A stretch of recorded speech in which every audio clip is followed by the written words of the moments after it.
You don't walk into a room. You arrive.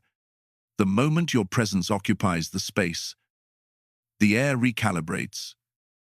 Conversations drop into a dead silence, and eyes move to witness true authority, while most men wander aimlessly, begging for validation from a social circus. A sovereign operates on the ruthless, calculated truths of Machiavelli's The Prince. To master this unforgiving playbook is to strip away your weakness, replacing a desperate need for approval with the untouchable precision of a weapon.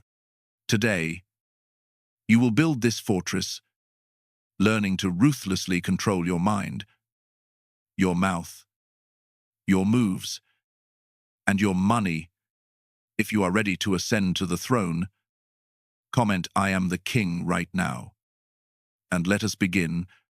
Number 1. Control your mind. Every empire in human history was built twice.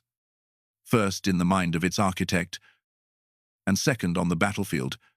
You cannot conquer the physical world if your internal world is in ruins. Most men treat their minds like an open city, allowing every stray emotion, every petty insult, and every cheap distraction to march right through the gates. They are entirely reactive. They get angry when provoked. They get anxious when challenged, and they seek comfort the second they feel resistance. They are slaves to their own impulses, convinced that feeling something means they must immediately act upon it. A king does not operate this way. A king views his mind as an impenetrable fortress.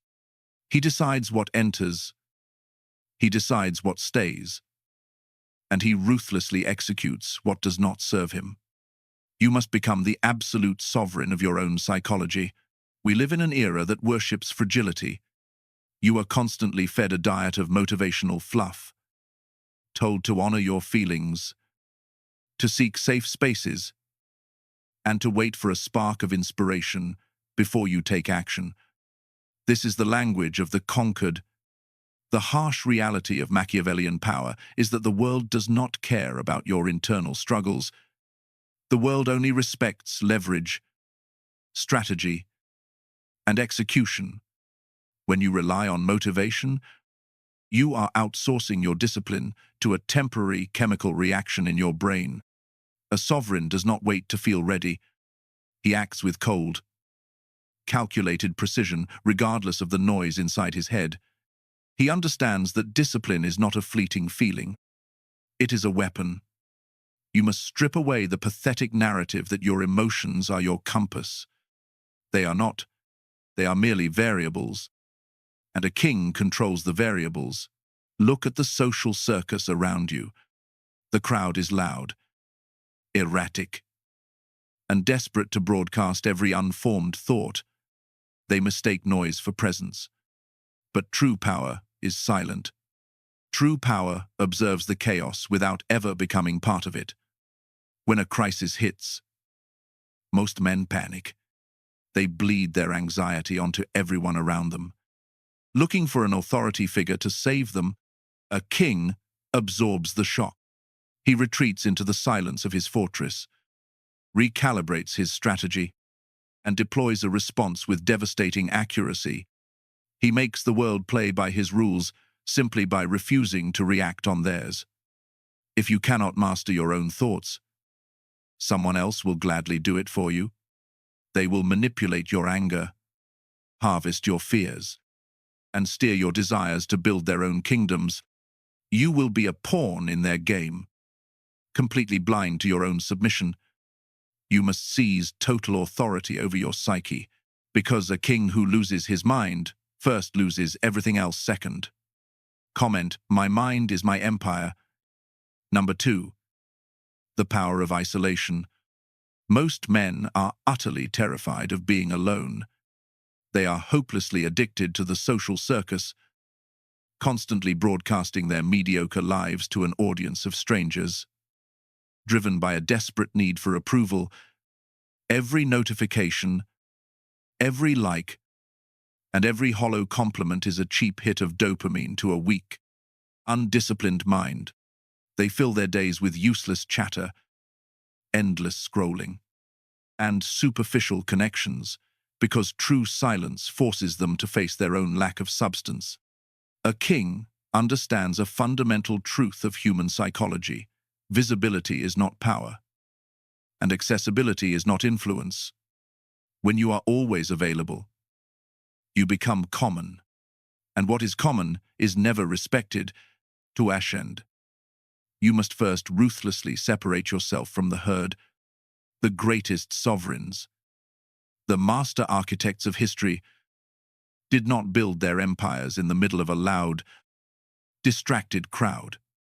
They isolated themselves to sharpen their vision, to calibrate their strategy, and to forge their intellect into an indestructible weapon. Isolation is the forge where true authority is manufactured. You must deliberately kill the part of yourself that begs to be seen. You must crush the pathetic impulse that fears missing out on meaningless social events. You must destroy the part of you that requires an audience to feel significant. If your ego requires constant applause, you are nothing but a performing monkey for the crowd. Look at the daily habits of the modern man. He bleeds hours into a glowing screen, passively watching other men conquer their goals, while his own life stagnates in the shadows. He entertains relationships that offer absolutely no strategic or intellectual value, simply because he is afraid to sit alone with his own thoughts. A true sovereign ruthlessly cuts off this parasite. You must stop handing over your most valuable asset, your time, to people and platforms that do not feed your empire. Shut down the noise. Retreat into the shadows. Fortify your mind, and execute the work that actually commands respect. When you remove yourself from the social circus, you stop reacting to the world's demands, and you begin dictating your own. Silence is never an empty space for a king. It is a heavily guarded perimeter. It is a calculated absence, a tactical withdrawal designed to map out the next devastating strike. You must learn to draw infinite strength from the quiet, to build your architecture of power in the dark, where no one can predict your next move. When you finally choose to emerge, you will not need to beg for their attention. They will have absolutely no choice but to submit to your presence, because a man who cannot stand alone will inevitably fall with the masses. Comment: I thrive in silence. Number 3. Emotional sovereignty. Most men are emotionally incontinent. They wear their explosive anger like a badge of honor, convinced that a loud, aggressive reaction makes them appear formidable. But unbridled anger is not power. It is the ultimate display of impotence. When you snap at a minor inconvenience, when you scream in traffic, or when you let a passing disrespectful comment dictate your heart rate, you are handing over the keys to your kingdom to a complete stranger. You are declaring to the world that anyone with a cheap insult can instantly become your master. Think about your daily life. Your boss undermines you in a meeting. Your partner pushes the exact psychological button they know will trigger you. A stranger provokes you on the internet. What is your immediate instinct? To snap back, to raise your voice, to rush to prove, right in that very second, that you are not weak. But look at the harsh reality of that dynamic. You are acting exactly like a puppet, dancing flawlessly to the strings they just pulled. When you lose your temper, you are subconsciously broadcasting that your internal state is entirely dependent on their external actions. It is a massive leak of authority. A king does not react. A king recalibrates. He understands that his emotional energy is a highly classified asset, a weapon that must be deployed with absolute precision, never wasted on petty skirmishes. When someone challenges a sovereign, he does not flinch. He lets the dead silence stretch. He watches the attacker's desperate attempt to elicit a response, and he ruthlessly denies them. that satisfaction. He builds an impenetrable fortress around his nervous system. While the masses are easily swept away by the current of their own outrage, the king stands entirely still, observing the board, calculating his next devastating move. In the face of provocation, before you let the fire consume your rationale, you must pause and ask yourself a strategic, ruthless question. Who benefits from my reaction right now? If the answer is your enemy, if the answer is their ego, you lock it down immediately. The command is simple, and it is non-negotiable. You do not bleed on the battlefield just because someone handed you a knife. You absorb the data, you analyze the threat, and you execute a response purely on your own timeline, with cold, calculated intent. You must master the storm within before you can ever hope to conquer the chaos outside. Anger makes you completely predictable, and predictability makes you a target. Control your emotions, or someone else will gladly weaponize them against you. Comment, I control my storm. Number 4. Control your mouth. The modern man believes that talking is a display of intelligence. He overshares his plans, he over-explains his actions, and he constantly narrates his internal state to anyone willing to listen. He views conversation as a way to build connection, but in the ruthless arena of Machiavellian power, every word you speak is a piece of ammunition you are handing directly to your enemies. When you talk too much, you strip yourself of mystery, and mystery is the cornerstone of authority. A king understands that his words must be scarce, heavy, and devastatingly precise. Consider the consequences of a loose tongue. Every time you complain, you broadcast your inability to handle pressure. Every time you brag about your next move, you give your opponents the blueprint to destroy it. Every time you overshare your insecurities, you highlight the exact targets where they should aim their knives. The masses bleed their strategy into the open air because they are terrified of being misunderstood. A sovereign prioritizes respect over being understood. He speaks only when his words have been calculated to alter the reality of the room. Silence is not just the absence of speech. It is a tactical deployment. When you remain silent during a negotiation, you force the other party to reveal their hand. When you remain silent after a provocation, you completely dismantle the attacker's ego. When you remain silent about your true intentions, you make it mathematically impossible for anyone to anticipate your trajectory.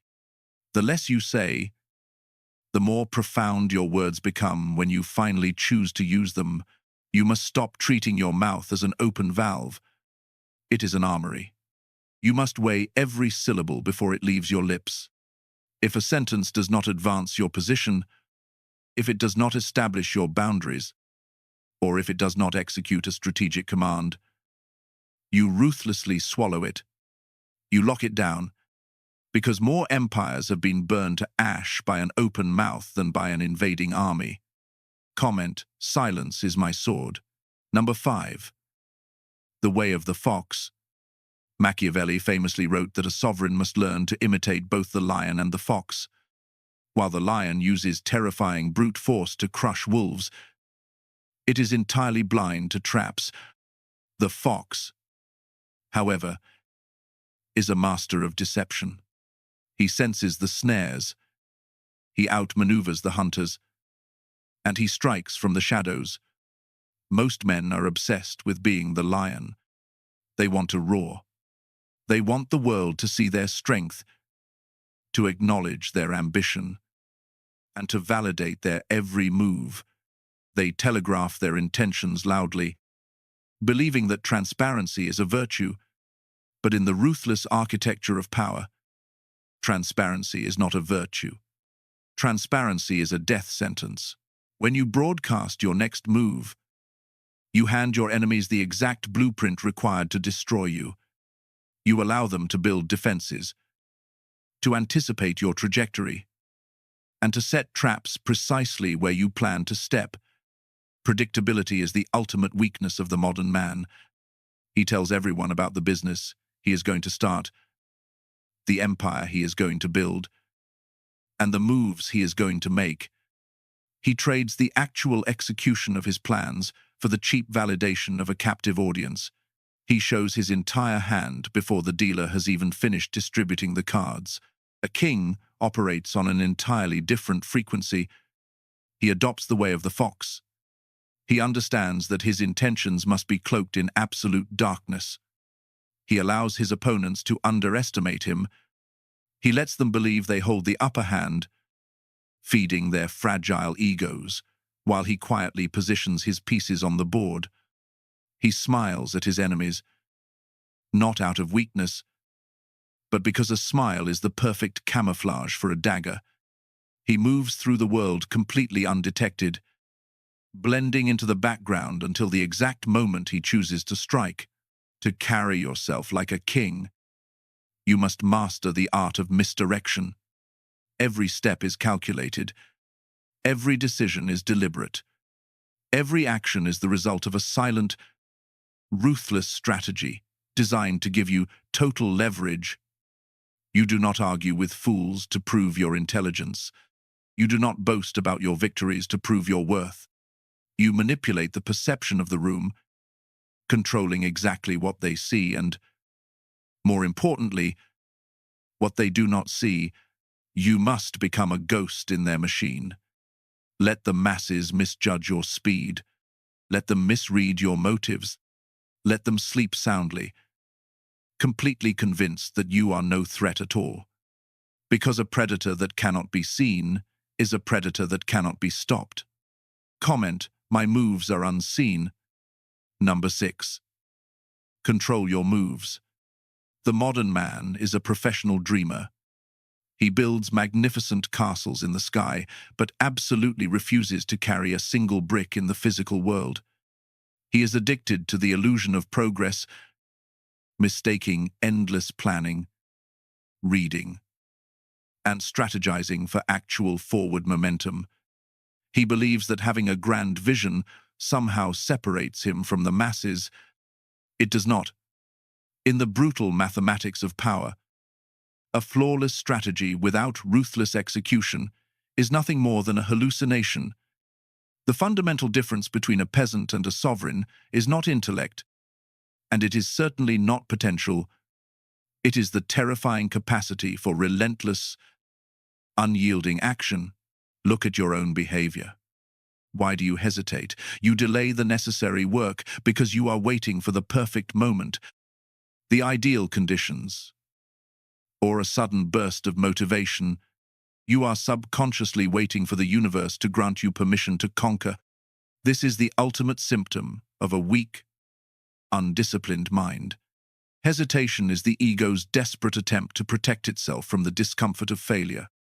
A king does not ask for permission, and he absolutely never waits for the weather to clear.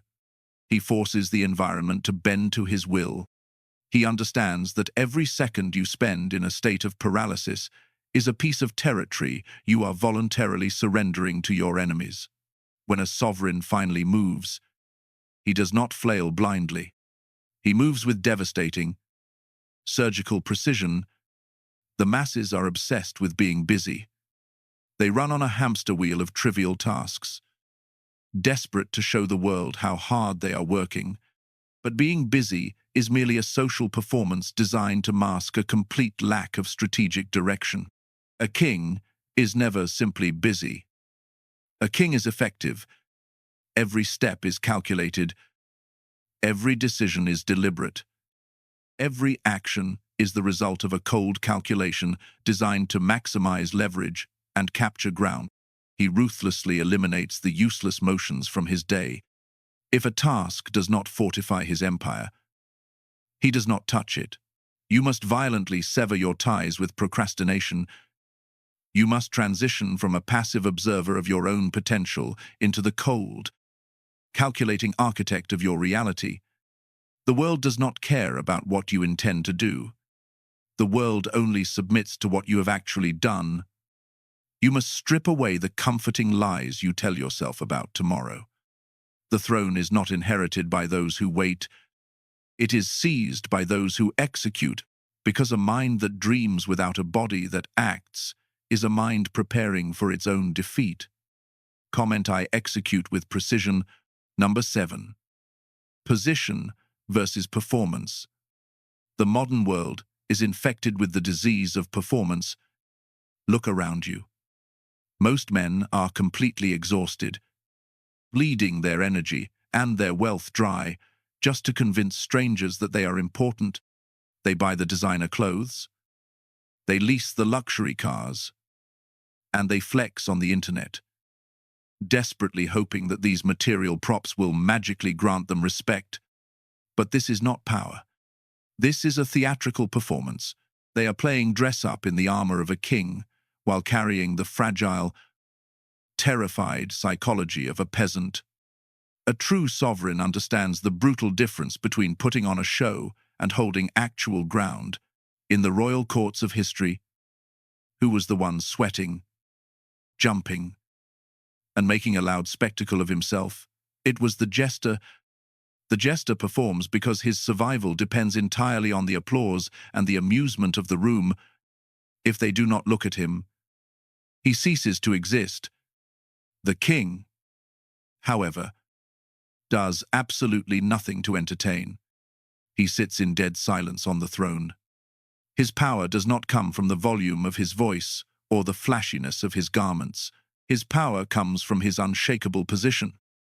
When you constantly try to prove your worth through loud displays of wealth or status, you are subconsciously signaling to the world that you are the jester, begging for their validation. True authority requires no advertisement.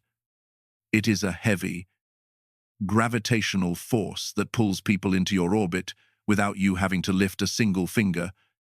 You must aggressively dismantle the illusion that material possessions equal dominance. Real power is having absolute leverage over your own reality.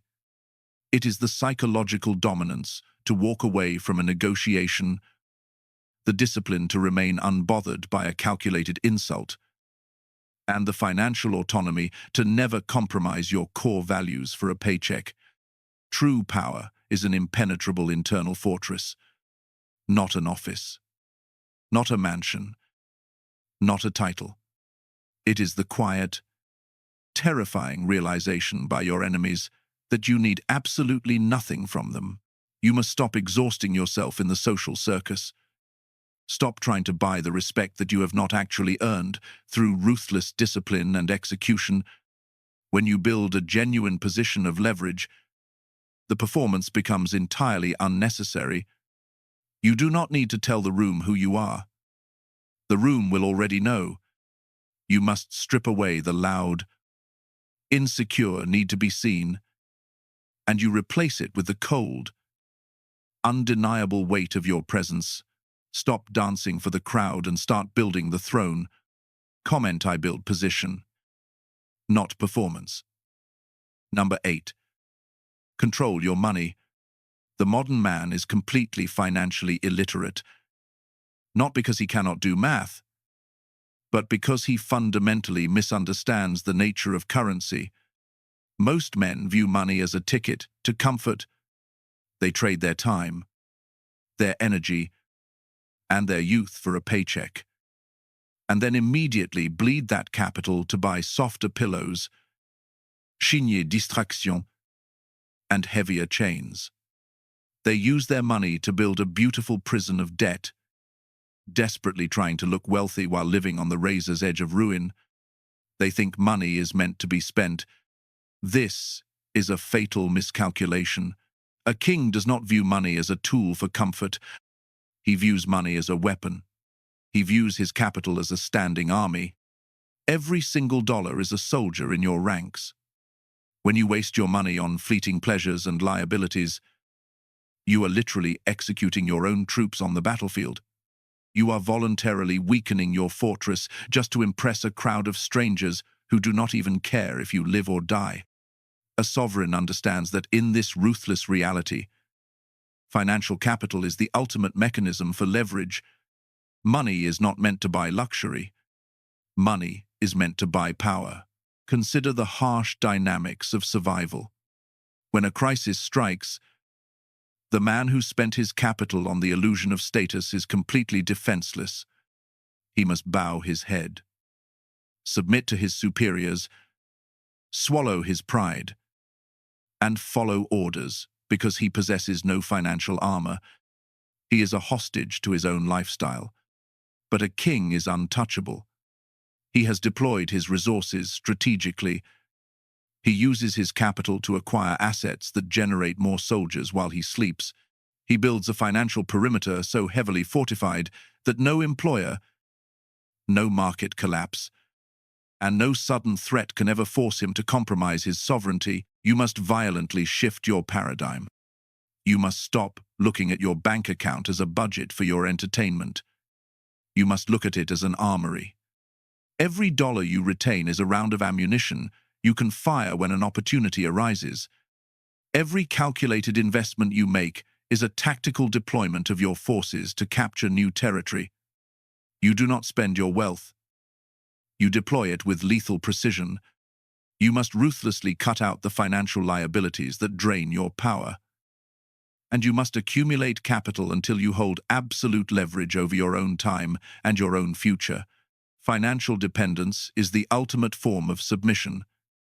If you rely on another man to feed you, you are not a king. You are a subject. You must conquer your finances, or you will forever remain at the mercy of those who do. Comment, my wealth is my weapon right now. Number 9. The way of the lion. While the fox is essential for navigating hidden traps and outmaneuvering the hunters, there comes a precise moment where deception must give way to raw, unadulterated dominance. The fox survives the night, but the lion rules the territory. The absolute pinnacle of Machiavellian power is the calculated deployment of ruthlessness. Most men are completely paralyzed by sentimentality. They cling to toxic relationships.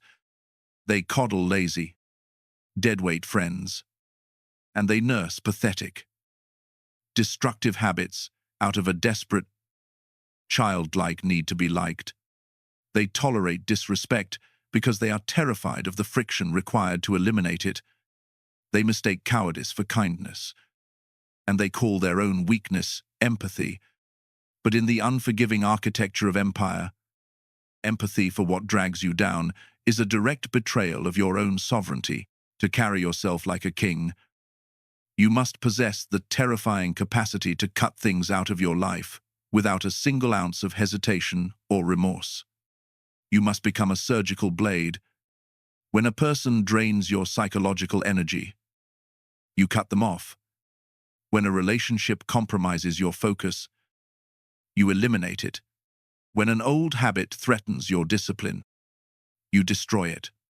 No warnings, no second chances, and absolutely no emotional explanations. You do not negotiate with parasites. You simply deny them access to your fortress. This is not cruelty for the sake of malice. This is the ultimate act of survival. If you do not have the stomach to purge what is actively killing your potential, you are voluntarily choosing your own destruction. Look at the hard truth of your reality. The masses are drowning in a sea of mediocrity because they refuse to make the painful choices required to win. They want the crown, but they are terrified of the isolation that comes with it. You must step across the boundary of the ordinary and accept the weight of total responsibility. You must kill the soft, fragile version of yourself that requires a safety net to feel secure. Every single pillar we have built must now align into a lethal, unified ecosystem. Your mind must be an impenetrable fortress. Your mouth, a guarded armory. Your moves, a silent sequence of misdirection.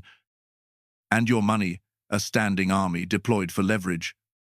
If a single column fractures, the entire architecture falls into ash. You cannot manage an empire if you are still begging for permission from the world outside. Lock down your borders. command your resources, and assume absolute authority over your trajectory, because a king who loses his mind first loses everything else second. Comment, I am the architect of my reality.